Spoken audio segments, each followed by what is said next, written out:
गुरुजी, आज का सबसे गंभीर विषय ये है कि धर्मांतरण के मामले लगातार बढ़ते जा रहे हैं और हमारा प्रयास है सब संतों का कि सनातन का अधिक से अधिक प्रचार हो। तो किसको दोषी मानते हैं और क्या निराकरण समझते हैं? तालिबान के शासन में 4 क्रिश्चियन मुसलमानों को क्रिश्चियन बनाने के लिए पहुंचे। चारों को फांसी की सजा दे दी गई। शासन तंत्र की दिशाहीनता और दुर्बलता के कारण हिंदुओं को, सनातनियों को पथभ्रष्ट किया जाता है, जबकि सनातन सिद्धांत, दर्शन, विज्ञान, व्यवहार तीनों दृष्टियों से अत्यंत परिपुष्ट है। लोभ, भय, कोरी, भावुकता और अविवेक ही हिंदुओं को धर्मच्युत करने में हेतु है। शासन तंत्र की दिशाहीनता सबसे मुख्य हेतु। जी महाराज जी, आपने अभी प्रश्नोत्तरी के दौरान कहा कि नींव रखी जा चुकी है उत्तर प्रदेश में 3 पाकिस्तान बनाने की। उसका अर्थ यह होता है कि अधिकार तो नहीं बनता अमुक तंत्र का, लेकिन उपहार के रूप में उन्हें 5 एकड़ भूमि दी जाती है।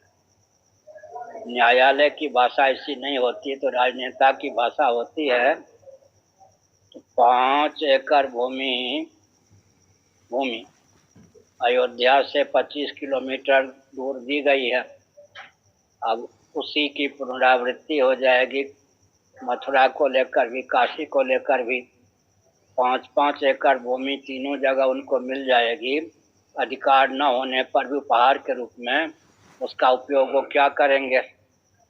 मैंने यह भी कहा कि वो मानचित्र की प्रतीक्षा में थे कि हिंदू किस प्रकार का नक्शा बनाते हैं मंदिर के लिए। जब हिंदुओं का नक्शा, मानचित्र सबके सामने आ गया, तब उन्होंने मक्का में जो है उनके स्थान, उसके भी कारीगरी को, कृति को मात करने की विधा से अपना नक्शा बनाना शुरू किया। तो माननीय उच्चतम न्यायालय या सुप्रीम कोर्ट के द्वारा भी, पार्लियामेंट के द्वारा भी अब तो वैध रूप से उनको जमीन दी गई है। इस समय भले ही मंत्री जी प्रसन्न हो कि हमारे शासन काल में मंदिर बन जाएगा, लेकिन भविष्य में बहुत खतरा है। 3 नए पाकिस्तान उत्तर प्रदेश की सीमा में ही बनने की संभावना अधिक। महाराज जी, कुछ राजनीतिक लोग अपने स्वार्थ के लिए धर्म का इस्तेमाल आजकल कर रहे हैं और कई बार राजनीति में धर्म को इतना क्षीण कर दिया जाता है कि एक जो हिंदू होता है उसका मन बहुत ज्यादा व्यथित हो जाता है। पहले तो धर्म शब्द से इनको चिर है। क्या बाल ठाकरे जी ने कहा था हिंदू धर्म नहीं है, हिंदू विचारधारा है। और राहुल जी भी कहते हैं हिंदू धर्म नहीं, विचारधारा है। मैंने धर्म शब्द से इनको चिर है, धार्मिक कहलाने से भी इनको चिर है। जबकि धर्म का अर्थ होता है सबको जो धारण करे, सबका पोषण करे। इस ढंग से धर्म के प्रति अनास्था उत्पन्न कर दी गई है, जबकि वेदों का तात्पर्य धर्म और ईश्वर में ही सन्निहित।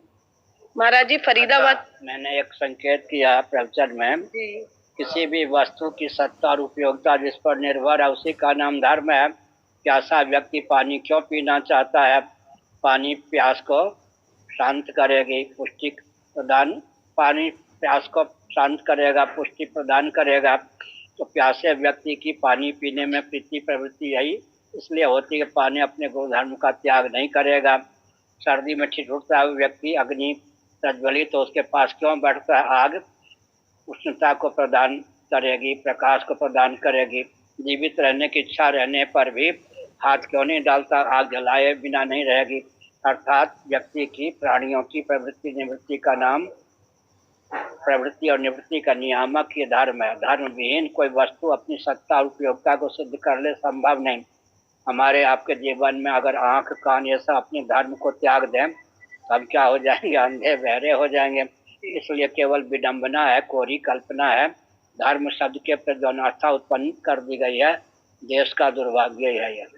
महाराज जी, आज हरियाणा की धरती पर आप फरीदाबाद से आपने ज्ञान गंगा बही यहाँ पर सनातन का प्रचार कर रहे हैं, हिंदू राष्ट्र बने देश ऐसी कामना के साथ क्या संदेश हमारे माध्यम से पूरे फरीदाबाद वासियों को, हरियाणा वासियों को देना चाहेंगे?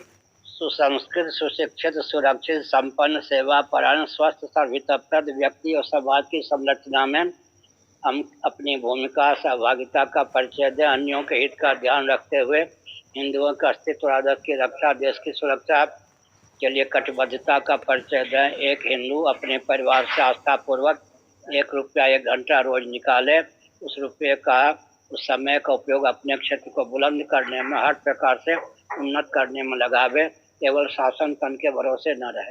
बिल्कुल।